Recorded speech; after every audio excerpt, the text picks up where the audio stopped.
if any officials in the Russian Federation are watching this confirmation hearing, they should know that if I'm confirmed and if President Trump requests, and as part of his strategy to end the Ukraine war, that I will be 100% on board for taking sanctions up, especially on the Russian oil majors, to levels that would bring the Russian Federation to the table. One of the things we discussed, and again, we talked about this in my office, and I don't want to, one of the things I was happy to hear, I feel very strongly that we cannot reward Vladimir Putin's aggressive, outrageous behavior in Ukraine.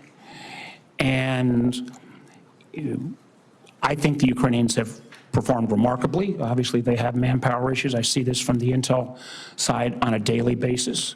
One of the areas that I think we have not done as well, and candidly, the sanctions regime, I don't think was as effective as it should have been. And I frankly think the Biden administration waited too late to put some of these additional sanctions on oil and tankers.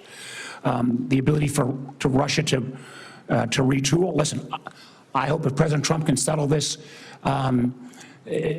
hallelujah, the world would be better off. But one of the things we discussed in my office was the potential to actually increase the sanctions regime as a way to help further leverage that. Would you care to talk for a moment about that again? Yes, so Senator Warner, I believe that the sanctions regime, especially, well, first of all, I would say in my adult life that the tragedy going on in Ukraine is one of the greatest tragedies of my adult life, and ending that as soon as possible, and any role that Treasury can play in that, if confirmed, I would like to do. As we discussed, I believe that the sanctions were not fulsome enough. I believe that I believe that the previous administration was worried about raising U.S. energy prices during an election season, and I am perplexed to see that National Security Advisor Sullivan, on his way out the door, is raising the sanctions level on Russian oil companies. And indeed, the oil prices in the U.S. are up about 9% this month. So what was good for that administration is being foisted on us. But having gone from, I think, low-level sanctions to mid-level, that if any officials in the Russian Federation are watching this confirmation hearing, they should know that if I'm confirmed and if President Trump requests, and as part of his strategy to end the Ukraine war, that I will be 100% on board for taking sanctions up, especially on the Russian oil majors, to levels that would bring the Russian Federation to the table. And I will only take 30 seconds. Let me just get 30 seconds. Thank you for that, because I think it's important that we don't take these tools out of the toolkit. We can litigate what the past administration did and when they did it, but increasing pressure on Putin to bring about a resolution.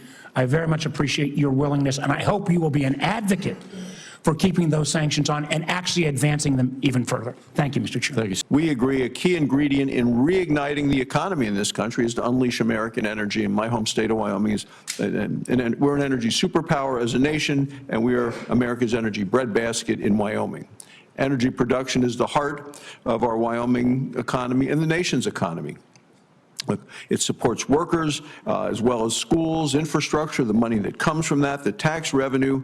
Wyoming is the least populated state, but it is the third largest net energy supplier, producing 12 times more energy than we consume.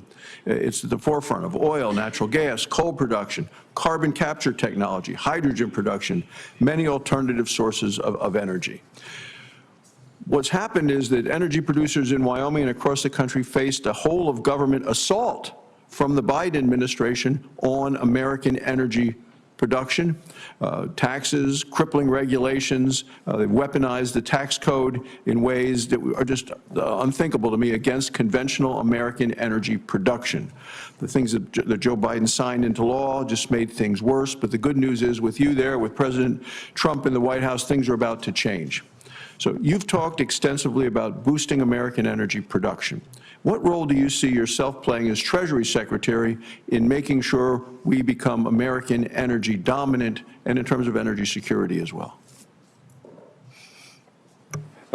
Senator Barrasso, I very much enjoyed our meeting and wide-ranging discussion, and my family and I had a fantastic vacation in Wyoming this summer. That in terms of within the potential Trump administration, I'm sure you've heard it from Secretary-designate Wright and Burgum, we refer to as energy dominance. And energy dominance, one of the reasons that I believe we have not been able to apply as muscular sanctions against the Russian Federation, or unwilling, was because the supply of energy was constrained in the U.S.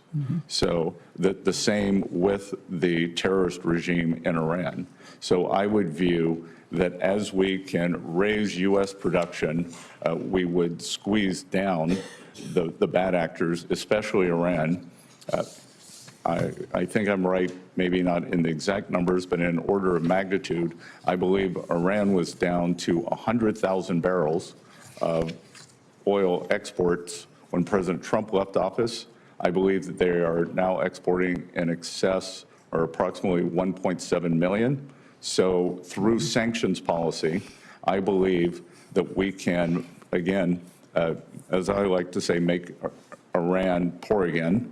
Not the Iranian people, the Iranian government, and then at the same time, they have our domestic producers push that up with the highest energy standards in the world. Yeah, we're the best, we do it, we're the best stewards of the land, and I agree. And what we've also seen, as you mentioned, with Iran increasing the sales, or selling it to China, China is buying at a discount, so they're getting cheap energy. Iran is getting tanker loads of cash back, essentially, and they're using that money for terrorism. So in terms of our own national security.